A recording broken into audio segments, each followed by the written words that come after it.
ನಮಸ್ಕಾರ. ಮಂಗಳೂರು ದಸರಾ 2025ರ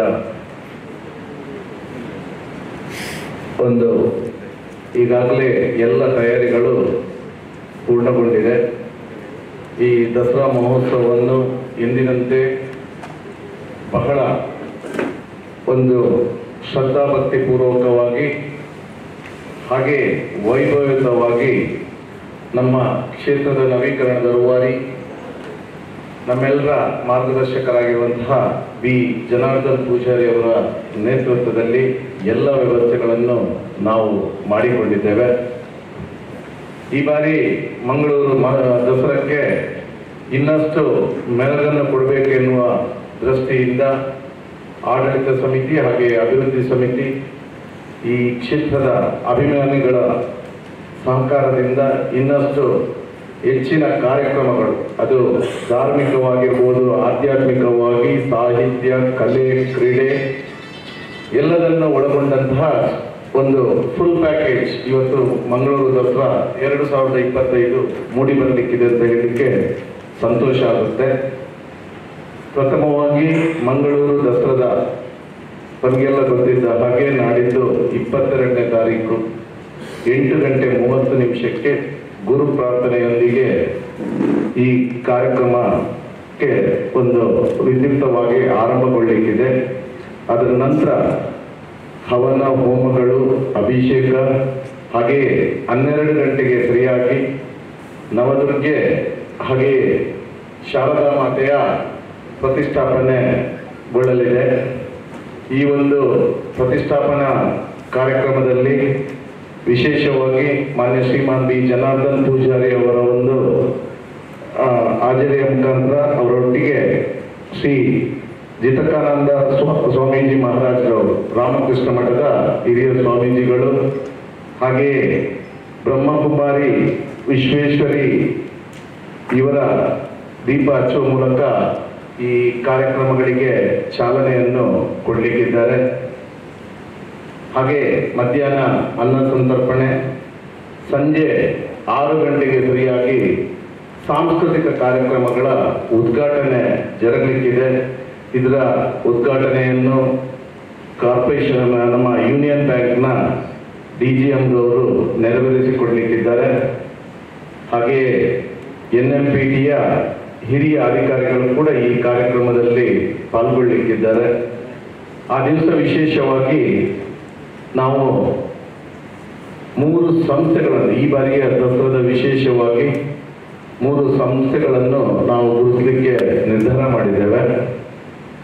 ಈ ಸಮಾಜಕ್ಕೆ ತನ್ನದೇ ಆದ ರೀತಿಯಲ್ಲಿ ವಿಶೇಷವಾಗಿ ಒಂದು ಸಾಧನೆಯನ್ನು ಮಾಡಿರುವಂತಹ 3 ಸಂಸ್ಥೆಗಳು.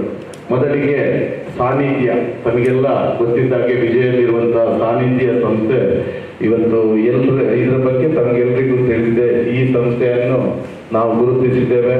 ಹಾಗೆ ಇನ್ನೊಂದು ಸಂಸ್ಥೆ ಎಂ ಫ್ರೆಂಡ್ಸ್ ಅಂತ ಹೇಳಿ ತಮಗೆಲ್ಲ ಗೊತ್ತಿದೆ. ನಮ್ಮ ವೆನ್ಲಾಕ್ ಆಸ್ಪತ್ರೆಯಲ್ಲಿ ಬಡ ರೋಗಿಗಳು ಮತ್ತು ಅವರ ಸಂಬಂಧಿಕರಿಗೆ ವಿಶೇಷವಾಗಿ ಊಟದ ವ್ಯವಸ್ಥೆಗಳನ್ನು ಹಲವಾರು ವರ್ಷಗಳಿಂದ ಮಾಡ್ತಾ ಬರುವಂಥದ್ದು ಅಥವಾ ಶಿಕ್ಷಣಕ್ಕೆ ಸಹಾಯ ಮಾಡ್ತಿರುವಂಥದ್ದು. ಹಾಗೆಯೇ ಇನ್ನೊಂದು ವೈಟ್ ಡೋಸ್ ಅನ್ನುವ ಸಂಸ್ಥೆ ಮರೋಡಿಯಲ್ಲಿರುವಂಥದ್ದು. ಇದೊಂದು ಆಶ್ರಮವಾಗಿಟ್ಟುಕೊಂಡು ಎಲ್ಲ ಜಾತಿ ಧರ್ಮದವರನ್ನು ಕೂಡ ಯಾರು ಒಂದು ನಿರ್ಗತಿಕರಾಗಿ ಇರುವವರಿಗೆ ಒಂದು ಆಶ್ರಮ ಯಾವ ರೀತಿಯಲ್ಲಿ ಇದೆ ಅಂತ ಹೇಳಿದ್ರೆ ತಮಗೆ ಅಲ್ಲಿಗೆ ಹೋಗಿ ನೋಡಿದ್ರೆ ಗೊತ್ತಾಗುತ್ತೆ ನಮಗೆಲ್ಲರಿಗೂ. ಈ 3 ಸಂಸ್ಥೆಗಳನ್ನು ಮಂಗಳೂರು ದಸರಾದಲ್ಲಿ ನಾವು ಗುರುತಿಸಲಿಕ್ಕೆ ನಿರ್ಧಾರ ಮಾಡಿದ್ದೇವೆ, ಆಡಳಿತ ಸಮಿತಿ. ಇದನ್ನು ಕೂಡ ಅವರನ್ನು ಕೂಡ ಸನ್ಮಾನ ಮಾಡುವ ಕಾರ್ಯಕ್ರಮ ಆ ಸಾಂಸ್ಕೃತಿಕ ಕಾರ್ಯಕ್ರಮದ ಉದ್ಘಾಟನೆಯೊಂದಿಗೆ ಜರುಗಲಿಕ್ಕಿದೆ. ಅದೇ ರೀತಿ ಪ್ರತಿ 22ನೇ ತಾರೀಕಿಗೆ ಆರಂಭಗೊಂಡ್ರೆ ಪ್ರತಿ ದಿವಸ ಕೂಡ ಬೆಳಿಗ್ಗೆ ಹವನ, ಹೋಮಗಳು, ಹಾಗೆಯೇ ನವದುರ್ಗೆ ಶಾರದಾ ಪೂಜೆ, ಅನ್ನಪೂರ್ಣೇಶ್ವರಿ ದೇವಿಗೆ ವಿಶೇಷವಾದ ಪುಷ್ಪಾಲಂಕಾರ ಮಹಾಪೂಜೆಗಳು ಕೂಡ ಪ್ರತಿ ದಿವಸ ನಡೀಲಿಕ್ಕಿದೆ. ಅನ್ನ ಸಂತರ್ಪಣೆ ನಡೀಲಿಕ್ಕಿದೆ. ಹಾಗೆ ಉತ್ಸವಗಳು ಕೂಡ ನಡೀಲಿಕ್ಕಿದೆ. ಹಾಗೆ ಸಾಂಸ್ಕೃತಿಕ ಕಾರ್ಯಕ್ರಮಗಳು ಈ ಬಾರಿ ವಿಶೇಷವಾಗಿ ನಾವು ನಮ್ಮ ಸ್ಥಳೀಯ ಕಲಾವಿದರಿಗೂ ಅದರ ಒಟ್ಟಿಗೆ ಇವತ್ತು ವಿಶ್ವವಿಖ್ಯಾತದ ಮಂಗಳೂರು ದಸರಾದಲ್ಲಿ ನೆಕ್ಸ್ಟ್ ಲೆವೆಲಲ್ಲಿ ಸಾಂಸ್ಕೃತಿಕ ಕಾರ್ಯಕ್ರಮಗಳನ್ನು ಕೊಡಬೇಕು ಎನ್ನುವ ದೃಷ್ಟಿಯಿಂದ ಇವತ್ತು ಬೇರೆ ಬೇರೆ ಕಾರ್ಯಕ್ರಮಗಳು ಅಂದ್ರೆ ಅದು ನೃತ್ಯ ಆಗಿರ್ಬೋದು, ಭರತನಾಟ್ಯ ಆಗಿರ್ಬೋದು, ಭಕ್ತಿಗೀತೆಗಳು ಆಗಿರ್ಬೋದು, ಮ್ಯಾಜಿಕ್ ಆಗಿರ್ಬೋದು, ಯಕ್ಷಗಾನ ಆಗಿರ್ಬೋದು, ತಾಳಮದ್ದಲೆ ಎಲ್ಲದನ್ನು ಒಳಗೊಂಡಂತ ಸುಮಾರು 1500ರಷ್ಟು ಕಲಾವಿದರು ಈ ಬಾರಿಯ ಮಂಗಳೂರು ದಸರಾದಲ್ಲಿ ನಾವು ಅವಕಾಶಗಳನ್ನು ಮಾಡಿಕೊಡ್ತಾ ಇದ್ದೇವೆ. ಒಂದು ಉತ್ತಮವಾದ ಕಾರ್ಯಕ್ರಮಗಳು ಈ ಬಾರಿ ಮಂಗಳೂರು ದಸರಾದಲ್ಲಿ ನೋಡಲಿಕ್ಕಿದೆ ಅಂತ ಹೇಳಿಕ್ಕೆ ಬಹಳ ಸಂತೋಷ ಆಗುತ್ತೆ. ಧಾರ್ಮಿಕ ಕಾರ್ಯಕ್ರಮಗಳಲ್ಲಿ ಇದನ್ನು ಬಿಟ್ಟರೆ ವಿಶೇಷವಾಗಿ 28ನೇ ತಾರೀಕಿಗೆ ಉದ್ಘಾಟನೆಯ ಕಾರ್ಯಕ್ರಮ. ಧಾರ್ಮಿಕ ಕಾರ್ಯಕ್ರಮಗಳಿಗೆ ನಾಡಿದ್ದು 22ನೇ ತಾರೀಕು ಬೆಳಿಗ್ಗೆ 12 ಗಂಟೆಗೆ ಚಾಲನೆ ದೊರೆತರೆ ಮಂಗಳೂರು ದಸರಾದ ಉದ್ಘಾಟನೆ 25ನೇ ತಾರೀಕಿಗೆ ಸಂಜೆ 6 ಗಂಟೆಗೆ ಶ್ರೀ ಕ್ಷೇತ್ರದ ಕಲಾಮಂಟಪದಲ್ಲಿ, ಸಂತೋಷಿ ಕಲಾಮಂಟಪದಲ್ಲಿ ಜರುಗಲಿಕ್ಕಿರುವಂಥದ್ದು. ಈ ಬಾರಿಯ ಮಂಗಳೂರು ದಸರಾವನ್ನು ನಮ್ಮ AICC ಪ್ರಧಾನ ಕಾರ್ಯದರ್ಶಿಗಳಾದಂತಹ KC ವೇಣುಗೋಪಾಲ್ ರವರು, ನಮ್ಮ ಸ್ಪೀಕರ್ UT ಖಾದರ್ ರವರು, ಹಾಗೆ ಉಸ್ತುವಾರಿ ಸಚಿವರಾದಂತಹ ದಿನೇಶ್ ಗುಂಡೂರಾವ್ ರವರು, ಹಾಗೆ ಜಿಲ್ಲೆಯ ಸಂಸದರು, ಹಾಗೆ ಎಲ್ಲ ಜನಪ್ರತಿನಿಧಿಗಳನ್ನು ಒಳಗೊಂಡು ಮಾನ್ಯ ಶ್ರೀಮಾನ್ ಬಿ ಜನಾರ್ದನ್ ಪೂಜಾರಿ ಅವರ ಅಧ್ಯಕ್ಷತೆಯಲ್ಲಿ ಈ ಉದ್ಘಾಟನಾ ಕಾರ್ಯಕ್ರಮ ನಡೆಯಲಿಕ್ಕಿರುವಂಥದ್ದು. ಹಾಗೆಯೇ ಇನ್ನೊಂದು ವಿಶೇಷ 28ನೇ ತಾರೀಕಿನ ಹೊತ್ತು ಬಹುಶಃ ಬಹಳಷ್ಟು ಕಾರ್ಯಕ್ರಮಗಳನ್ನು ಆ ದಿವಸ ನಾವು ಏರ್ಪಡಿಸಿರುವಂಥದ್ದು. 28ನೇ ತಾರೀಕು ಭಾನುವಾರ ಬೀಳುತ್ತೆ. ಈ ಬಾರಿ ವಿಶೇಷವಾಗಿ ಮಂಗಳೂರು ದಸರಾದಲ್ಲಿ ಮಕ್ಕಳ ದಸರಾ ಅನ್ನುವಂಥ ಒಂದು ಕಾರ್ಯಕ್ರಮವನ್ನು ನಾವು ಆಯೋಜನೆ ಮಾಡಿರುವಂಥದ್ದು. ಇದರ ಉದ್ಘಾಟನೆ ಬೆಳಿಗ್ಗೆ 9:30 ಗಂಟೆಗೆ ಜರುಗಲಿಕ್ಕಿದೆ. ಈ ಒಂದು ಕಾರ್ಯಕ್ರಮವನ್ನು ಉದ್ಘಾಟನೆಯನ್ನು 6 ವರ್ಷದ ಪುಟಾಣಿ, ಇವತ್ತು ಭಾರತ ದೇಶದಲ್ಲೇ ಅತಿ ಬುದ್ಧಿವಂತ ಮಗು ಎಂಬ ಪ್ರಶಸ್ತಿಗೆ ಭಾಜನರಾದಂತಹ ಮಾಸ್ಟರ್ ಅಗ್ನಿ ಈ ಮಕ್ಕಳ ದಸರಾದ ಕಾರ್ಯಕ್ರಮದ ಉದ್ಘಾಟನೆಯನ್ನು ಮಾಡಲಿಕ್ಕಿದ್ದಾರೆ. ಅದರೊಟ್ಟಿಗೆ ಎಲ್ಲ ಗಣ್ಯರು ಕೂಡ ಈ ಕಾರ್ಯಕ್ರಮದಲ್ಲಿ ಭಾಗವಹಿಸುತ್ತಿರುವಂಥದ್ದು. ಮಕ್ಕಳ ದಸರಾದ ವಿಶೇಷವಾಗಿ ಈ ಬಾರಿ ನಾವು ಮಕ್ಕಳಿಗಾಗಿ ಹಲವಾರು ಕಾರ್ಯಕ್ರಮಗಳನ್ನು, ಚಿತ್ರಕಲಾ ಸ್ಪರ್ಧೆ, ಹಾಗೆ ಅವರಿಗೆ ಬೇರೆ ಬೇರೆ ಸ್ಪರ್ಧೆಗಳನ್ನು ಕೂಡ ಆ ದಿವಸ ಇಲ್ಲಿ ಏರ್ಪಾಡು ಮಾಡಿರುವಂಥದ್ದು. ಹಾಗೆಯೇ ವಿಶೇಷವಾಗಿ ನಾವು 2 ಬಾರಿ ಮ್ಯಾರಥಾನ್ ಅನ್ನು ಈ ಹಿಂದೆ ಮಾಡಿದ್ದು. ಮಂಗಳೂರು ದಸರಾದ ಪ್ರಯುಕ್ತ ಮ್ಯಾರಥಾನ್ ಕಳೆದ ಬಾರಿ 2 ವರ್ಷ ಕೂಡ ಇದರಲ್ಲಿ ಸ್ಪರ್ಧಿಗಳಾದವರಿಗೆ ರಿಜಿಸ್ಟ್ರೇಷನ್ ಫೀಸ್ ಅನ್ನು ನಾವು ನಮ್ಮ ಸಂಘಟಕರು ಯಾರಿದ್ದಾರೆ ಅವರು ತಗೊಳ್ತಿದ್ರು. ಒಂದು ಸಲಹೆ ಬಂದಿತ್ತು, ನಿಮ್ಮೆಲ್ಲರ ಒಂದು ಸಲಹೆ ಬಂದಿತ್ತು, ಕ್ಷೇತ್ರದ ವತಿಯಿಂದ ಇದನ್ನು ಫ್ರೀ ಆಗಿ ಮಾಡಬೇಕೆನ್ನುವಂಥದ್ದು. ಅದನ್ನು ಈ ಬಾರಿ ನಾವು ಪೂರೈಸುತ್ತಿದ್ದೇವೆ. ಈ ಬಾರಿ ಫ್ರೀ ಆಗಿ ಮ್ಯಾರಥಾನ್ ಅನ್ನು ನಾವು ಈಗಾಗಲೇ ಜೂಯಿಸ್ ಫಿಟ್ನೆಸ್ನವರ ಸಹಕಾರದೊಂದಿಗೆ 28ನೇ ತಾರೀಕು ಬೆಳಿಗ್ಗೆ 5:30 ಗಂಟೆಗೆ ಇಲ್ಲಿ ಉದ್ಘಾಟನೆಗೊಳ್ಳಲಿಕ್ಕಿದೆ.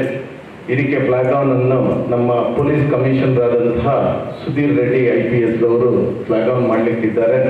ಹಾಗೆ ನಮ್ಮ ಯೂನಿಯನ್ ಬ್ಯಾಂಕ್ನ ಚೇರ್ಮನ್ ಅವರು, ನಮ್ಮ NNPTಯ ಅಧಿಕಾರಿಗಳು ಕೂಡ ಈ ಕಾರ್ಯಕ್ರಮಗಳಲ್ಲಿ ಪಾಲ್ಗೊಳ್ಳಲಿಕ್ಕಿದ್ದಾರೆ. ಈ ಬಾರಿ ವಿಶೇಷವಾಗಿ ಇದು ಹಾಫ್ ಮ್ಯಾರಥಾನ್ ಆಗಿದ್ದು 21 ಕಿಲೋಮೀಟರ್ ರನ್, ಹಾಗೆ 10 kilometres run, 5 kilometres run, fun run, ಹಾಗೆ ವಿಶೇಷವಾಗಿ ಆಕರ್ಷಣೀಯವಾಗಿ ಈ ಬಾರಿ ಸಾರಿ ರನ್ ಅನ್ನುವಂಥ ಕಾರ್ಯಕ್ರಮಗಳನ್ನು ಕೂಡ ನಾವು ಇದರಲ್ಲಿ ಆಯೋಜನೆ ಮಾಡಿರುವಂಥದ್ದು. ಇವತ್ತು ಬಹಳಷ್ಟು ಎನ್ಕ್ವೈರೀಸ್, ನಿರೀಕ್ಷೆಗಳು, ರಿಜಿಸ್ಟ್ರೇಷನ್ ಕೂಡ ಸುಮಾರು ಈಗಾಗಲೇ 1900ಕ್ಕೂ ಮಿಕ್ಕಿ ಸ್ಪರ್ಧಾಗಳು ಇದರಲ್ಲಿ, ಕ್ರೀಡಾಪಟುಗಳು ಇದರಲ್ಲಿ ಭಾಗವಹಿಸುವಂಥದ್ದು ಬಹಳ ಸಂತೋಷ ತಂದಿದೆ. ಒಳ್ಳೆಯ ರೀತಿಯ ಒಂದು ರೆಸ್ಪಾನ್ಸ್ ಬಂದಿರುವಂಥದ್ದು. ಹಾಗೆ ಸ್ಪರ್ಧಿಸುವಂತ ಯಾರು ನೋಂದಾವಣೆ ಮಾಡಿಕೊಂಡಿದ್ದಾರೆ ಅವರಿಗೆ ಉಚಿತವಾಗಿ T-ಶರ್ಟ್ ಹಾಗೆ ಎಲ್ಲ ವ್ಯವಸ್ಥೆಗಳನ್ನು ನಾವು ಮಾಡಿಕೊಡ್ತಾ ಇದ್ದೇವೆ. ಅದೇ ರೀತಿ ಮಂಗಳೂರು ದಸರಾದ ಇನ್ನೊಂದು ವಿಶೇಷ ಬಹುಭಾಷಾ ಕವಿಗೋಷ್ಠಿ. ಬಹುಭಾಷಾ ಕವಿಗೋಷ್ಠಿ 23ನೇ ತಾರೀಕಿಗೆ ಸಂಜೆ 4 ಗಂಟೆಗೆ ಇಲ್ಲಿ ಉದ್ಘಾಟನೆಗೊಳ್ಳಲಿಕ್ಕಿದೆ. ಇದನ್ನು ನಮ್ಮ ರಾಜ್ಯದ ಕನ್ನಡ ಪ್ರಾಧಿಕಾರದ ಅಧ್ಯಕ್ಷರಾದಂತಹ ಪುರುಷೋತ್ತಮ್ ಬಿಳಿಮಲೆ ಅವರು ಇದರ ಉದ್ಘಾಟನೆಯನ್ನು ಮಾಡಲಿಕ್ಕಿದ್ದಾರೆ. ಹಾಗೆಯೇ ತುಳು ಭಾಷಾ ಕವಿಗೋಷ್ಠಿಯನ್ನು ಪ್ರೊಫೆಸರ್ ಚಿನ್ನಪ್ಪ ಗೌಡ್ರವರು ಉದ್ಘಾಟನೆ ಮಾಡಲಿಕ್ಕಿದ್ದಾರೆ ಇರುವಂಥದ್ದು. ಇದರಲ್ಲಿ ಬೇರೆ ಬೇರೆ ನಮ್ಮ ಎಲ್ಲ ಪ್ರಾಧಿಕಾರ, ಇಲ್ಲಿ ತುಳು ಭಾಷಾ ಅಕಾಡೆಮಿ ಇರ್ಬೋದು ಅಥವಾ ನಮ್ಮ ಕೊಂಕಣಿ ಭಾಷಾ ಅಕಾಡೆಮಿ, ಹಾಗೆಯೇ ನಮ್ಮ ಬ್ಯಾರಿ ಭಾಷಾ ಅಕಾಡೆಮಿ ಇವರ ಒಂದು ಸಹಕಾರದೊಂದಿಗೆ ಇವರ ಅಧ್ಯಕ್ಷರುಗಳು ಕೂಡ ಈ ಕಾರ್ಯಕ್ರಮದಲ್ಲಿ ಪಾಲ್ಗೊಳ್ಳುವಂಥದ್ದು. ಹಾಗೆಯೇ ಕವನ ಸ್ಪರ್ಧೆಗಳನ್ನು ಕೂಡ ನಾವು ಅವತ್ತು ಏರ್ಪಡಿಸಿಕೊಂಡಿದ್ದೇವೆ. ಹಾಗೆಯೇ ಬಹುಶಃ ಇವತ್ತು ನಾವು ಹೇಳಿದ ಹಾಗೆ ಸಾಂಸ್ಕೃತಿಕ ಕಾರ್ಯಕ್ರಮಗಳಲ್ಲಿ ರುದ್ರ ತಾಂಡವಂ ಅಂತ ನೃತ್ಯ, ಸಮೂಹ ನೃತ್ಯ, ಇದರಲ್ಲಿ ನಾವು ಕಾಂಪಿಟಿಷನ್ ಸುಮಾರು 1 ಲಕ್ಷ ರೂಪಾಯಿಯ ಪ್ರಶಸ್ತಿಯನ್ನು ಒಳಗೊಂಡಂತಹ ಈ ಕಾರ್ಯಕ್ರಮ ಕೂಡ ನಡೀಲಿಕ್ಕಿದೆ. ಇದಕ್ಕೆ ಸುಮಾರು 80ಕ್ಕೂ ಜಾಸ್ತಿ ಎಂಟ್ರೀಸ್ಗಳನ್ನು ಬಂದಿದ್ದು, ಅವರ ವಿಡಿಯೋ ಕ್ಲಿಪ್ಪಿಂಗ್ಗಳನ್ನು ಇದು ಮಾಡಿದ್ರು. ಅದನ್ನು ಜಡ್ಜ್ ಮಾಡಿ ಈಗಾಗಲೇ ಸುಮಾರು 18 ತಂಡಗಳನ್ನು ನಮ್ಮ ಇದರಲ್ಲಿ ಸಾಂಸ್ಕೃತಿಕ ಕಾರ್ಯಕ್ರಮಗಳ ಉತ್ಸವ ಸಮಿತಿಯ ಅಧ್ಯಕ್ಷರು ಮತ್ತು ಸದಸ್ಯರುಗಳು ಸೇರಿಕೊಂಡು ಮಾಡಿರುವಂಥದ್ದು. 18 ತಂಡಗಳಿಗೆ ನಮ್ಮ ಸಂತೋಷಿ ಕಲಾಮಂಟಪದಲ್ಲಿ ಅವಕಾಶಗಳನ್ನು ನಾವು ಕೊಟ್ಟಿರುವಂಥದ್ದು. ಹಾಗೆಯೇ ಮುದ್ದು ಶಾರದೆ ಸ್ಪರ್ಧೆ ಕೂಡ ನಡೀಲಿಕ್ಕಿರುವಂಥದ್ದು. ಇದರಲ್ಲೂ ಕೂಡ ಎಲ್ಲ ಮಕ್ಕಳಿಗೆ 2 ವಿಭಾಗಗಳಲ್ಲಿ ನಾವು ಅವಕಾಶಗಳನ್ನು ಮಾಡಿಕೊಟ್ಟಿದ್ದೇವೆ.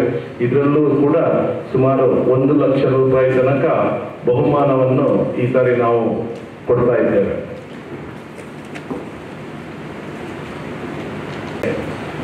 26ನೇ ತಾರೀಕಿಗೆ ಮಂಗಳೂರು ದಸರಾದ ಪ್ರಯುಕ್ತ ಮಿಸ್ಟರ್ ಮಂಗಳೂರು ದಸರಾ ಕ್ಲಾಸಿಕ್ ದೇಹದಾಢ್ಯ ಸ್ಪರ್ಧೆಯನ್ನು ಗಟ್ಟಿ ಫಿಟ್ನೆಸ್ ಇವರ ಒಂದು ಸಹಕಾರದೊಂದಿಗೆ ನಾವು ಕ್ಷೇತ್ರದಲ್ಲಿ ಆಯೋಜನೆ ಮಾಡಿಕೊಂಡಿದ್ದೇವೆ. ಇದರಲ್ಲೂ ಕೂಡ ಸುಮಾರು 1,60,000 ಪ್ರೈಸ್ ಅನ್ನು ಇಟ್ಟಿರುವಂಥದ್ದು. ಇದು ಕೂಡ ರಾಜ್ಯ ಎಲ್ಲ ಸ್ಪರ್ಧೆಗಳು ಕೂಡ ರಾಜ್ಯ ಮಟ್ಟದ ಸ್ಪರ್ಧೆಗಳಾಗಿರುತ್ತೆ. ಹಾಗೆಯೇ ಈ ಸರಿ ಮಂಗಳೂರು ದಸರಾದ ವಿಶೇಷ ಆಕರ್ಷಣೆ ಅಂತ ಹೇಳ್ಬೋದು. ಇವತ್ತು ಹುಲಿವೇಷ ಅಂತ ಹೇಳಿದ್ರೆ ಈ ಒಂದು ಮನರಂಜನೆ, ಅದರ ಒಟ್ಟಿಗೆ ಧಾರ್ಮಿಕ ಹಿನ್ನೆಲೆ ಹೊಂದಿರುವಂಥದ್ದು ಕಿನ್ನಿಪಿಲಿ, ಇದು ಬಿರುವೇರ್ ಕುಡ್ಲ ಇದರ ಒಂದು ಸಹಯೋಗದೊಂದಿಗೆ 28ನೇ ತಾರೀಕಿಗೆ ಕಿನ್ನಿಪಿಲಿ ಸ್ಪರ್ಧೆಗಳು ಕೂಡ ಜರಗಲಿಕ್ಕಿರುವಂಥದ್ದು. ಇದರಲ್ಲೂ ಕೂಡ ವಿಶೇಷವಾಗಿ ಬಹಳಷ್ಟು ನಿರೀಕ್ಷೆಗಳನ್ನು ನಾವು ಇಟ್ಟುಕೊಂಡಿದ್ದೆವು. ಬಹುಶಃ ಇದು ಈಗಾಗಲೇ ಎಲ್ಲ ಕ್ಷೇತ್ರದ ಭಕ್ತಾದಿಗಳಿಗೆ ಹೋಗಿ ಸುಮಾರು 300ಕ್ಕಿಂತಲೂ ಹೆಚ್ಚು ನೋಂದಾವಣೆ ಮಕ್ಕಳು ಈಗಾಗಲೇ ಇದರಲ್ಲಿ ನೋಂದಾವಣೆ ಮಾಡಿರುವಂಥದ್ದು ವಿಶೇಷ. ಹಾಗೆಯೇ ಈ ಬಾರಿ ವಿಶೇಷವಾಗಿ ಈ ಒಂದು ನವರಾತ್ರಿಯಲ್ಲಿ ದೇವಿಯ ಆರಾಧನೆ ಮಾಡುವಂಥದ್ದು. ಇಂತಹ ಸಮಯದಲ್ಲಿ ನಾವು 9 ಸ್ತ್ರೀಯರನ್ನು, ಅಸಾಮಾನ್ಯ ಸ್ತ್ರೀ ಅನ್ನುವರನ್ನು ನಾವು ಗುರುತಿಸಿ ಅವರನ್ನು ಇಲ್ಲಿ ಗೌರವಿಸಬೇಕೆನ್ನುವಂತಹ ನಿರ್ಧಾರವನ್ನು ಮಾಡಿ ಈಗಾಗಲೇ ಈ ಬಗ್ಗೆ ಪ್ರಕಟಣೆಯನ್ನು ಹೊರಡಿಸಿದಾಗ ಸುಮಾರು 75ಕ್ಕಿಂತಲೂ ಮಿಕ್ಕಿ ನಮಗೆ ಪ್ರೊಫೈಲ್ಗಳು ಬಂದಿತ್ತು. ಇದರಲ್ಲಿ ನಾವು 9 ಪ್ರೊಫೈಲನ್ನು ನಾವು ಈಗಾಗಲೇ ಆಯ್ಕೆ ಮಾಡಿದ್ದೇವೆ. ಇದನ್ನು ಪ್ರತಿ ದಿವಸ ಈ ನವರಾತ್ರಿಯ ಪ್ರಥಮ 9 ದಿವಸ ಪ್ರತಿಯೊಬ್ಬರನ್ನು ಸನ್ಮಾನ ಮಾಡುವ, ಒಬ್ಬೊಬ್ಬರನ್ನು ಗೌರವಿಸುವಂತ ಕೆಲಸವನ್ನು ನಾವು ಮಾಡ್ತಾ ಇದ್ದೇವೆ. ಇದರ ಹೆಸರನ್ನು ನಾವು ಕುತೂಹಲಕ್ಕಾಗಿ ಈ ಮೊದಲು ಪ್ರಕಟಿಸುವುದಿಲ್ಲ, ನಾವು ಅವತ್ತೇ ಮಾಡ್ತಾ ಇದ್ದೇವೆ. ಯಾರಿಗೆ ಪ್ರಶಸ್ತಿ ಅಂತ ಹೇಳಿ ಇಂದಿನ ದಿವಸ ಅನೌನ್ಸ್ ಮಾಡ್ತೇವೆ.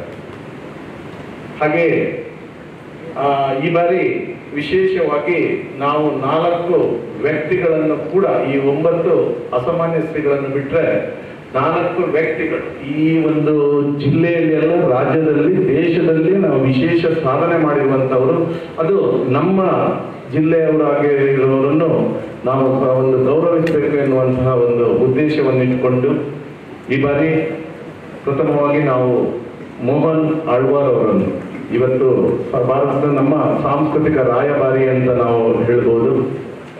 ಸಾಂಸ್ಕೃತಿಕ ರಂಗದಲ್ಲಿ ಸಾಂಸ್ಕೃತಿಕ ಹಾಗೂ ಶೈಕ್ಷಣಿಕ ರಂಗದಲ್ಲಿ ತನ್ನದೇ ಆದ ಕೊಡುಗೆಯನ್ನು ಕೊಟ್ಟಂತ ಒಬ್ಬ ಧೀಮಂತ ವ್ಯಕ್ತಿ. ಇವರನ್ನು ನಾವು ಸನ್ಮಾನ ಮಾಡಲಿಕ್ಕೆ, ಗೌರವಿಸಲಿಕ್ಕೆ ನಾವು ನಿರ್ಧರಿಸಿದ್ದೇವೆ. ಅದರ ಒಟ್ಟಿಗೆ ಪ್ರೊಫೆಸರ್ ತುಕಾರಾಮ್ ಪೂಜಾರಿ.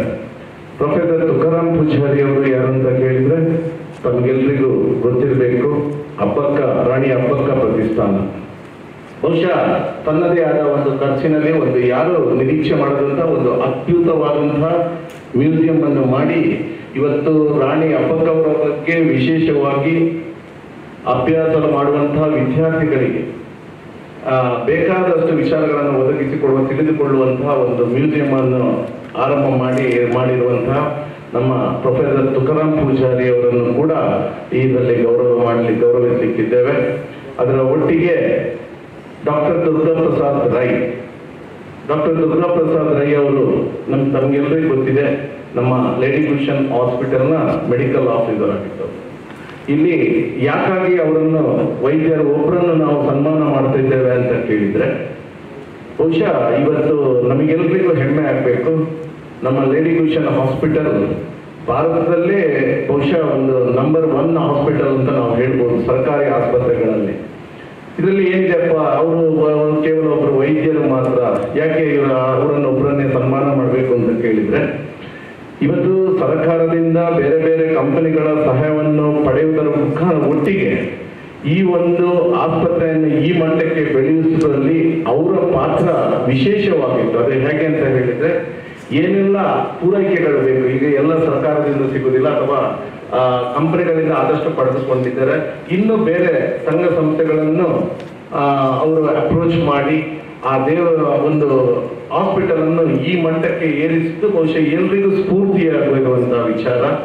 ಒಳ್ಳೆಯ ರೀತಿಯ ನಮ್ಮ ಜಿಲ್ಲೆ ಈಗ ಸರ್ಕಾರಿ ಆಸ್ಪತ್ರೆ ಅಂತ ಹೇಳಿದ್ರೆ ಅಲ್ಲಿಗೆ ಬರುವಂತವರು ಬಡ ಪೇಷಂಟ್ಗಳು ಅಂತವರಿಗೆ ಒಂದು ಅತ್ಯುತ್ತಮ ಸೇವೆಯನ್ನು ಒದಗಿಸಲು ಸದಾ ಶ್ರಮಿಸುತ್ತಿರುವಂತಹ ಒಬ್ಬರು ವೈದ್ಯರವರು. ಅವರನ್ನು